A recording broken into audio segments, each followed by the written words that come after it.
I'm explaining how the Black and Brown Summit came about. I guess it's been 2 years now. I was with Carolina Ramos. Where's Carolina? She's wandering. She's wandering. There she is. Mi esposa.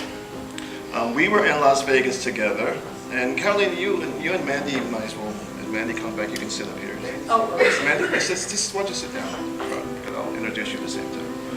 But Carolina and I were at the Democratic National Committee had a training for the Western region in Las Vegas, and the purpose of the training was one of the purposes was how to get more people of color involvement in the Democratic National Committee, especially among in the LGBT community.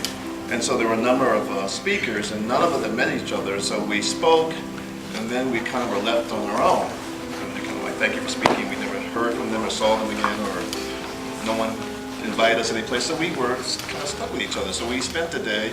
Anyone been to Las Vegas? You walk up and down the Strip.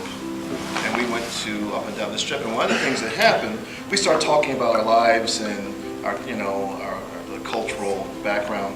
And one of the things that happened is as we were walking up and down the Strip, there were people always trying to sell you timeshares. And I don't know if that still happens, but at those days they were trying to sell you timeshares. And so because Carolina and I were walking together, they assumed we were married. And they kept saying, would you and your wife get a timeshare, and you and your wife, and then like. And some of you said no, we're not. But after a while, it's like, what different, yeah, honey, do you want to buy a timeshare?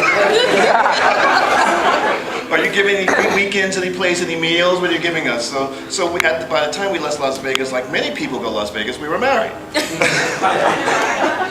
And out of that marriage,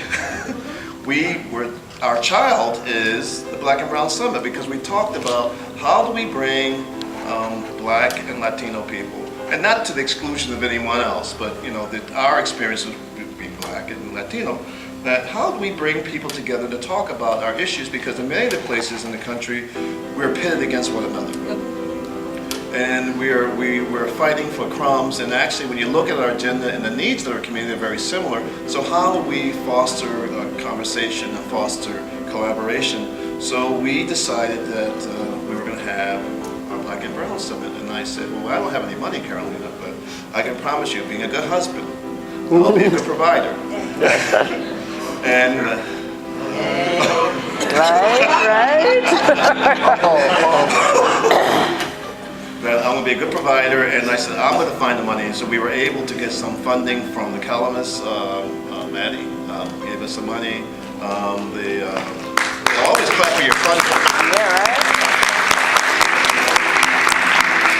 The Guild gave us a few dollars, and Arcus gave us some money as well. So we've been able to we had one in Philadelphia, which was a great start. We've had one in Dallas and Los Angeles, and we're here in Chicago. And basically, it is to really have conversation and dialogue about issues that are important to our community. And having Chris here and the rest of you here is sometimes we get in the habit of talking to ourselves and talking in silos, and no one hears us, except for each other. And after a while, you get sick of hearing each other. And so we'll have several opportunities for you to hear how our experiences are in dealing with certain issues in our LGBT community and the greater community. And so I just wanted to give you that little background why we are here.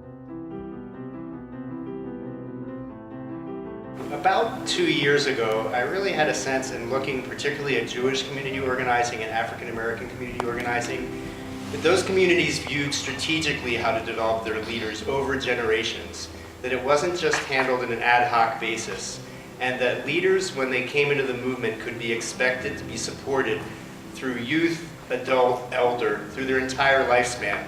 And I felt this was lacking in LGBT community organizing, that people came into the movement as leaders and pretty much made their way through it as best they could.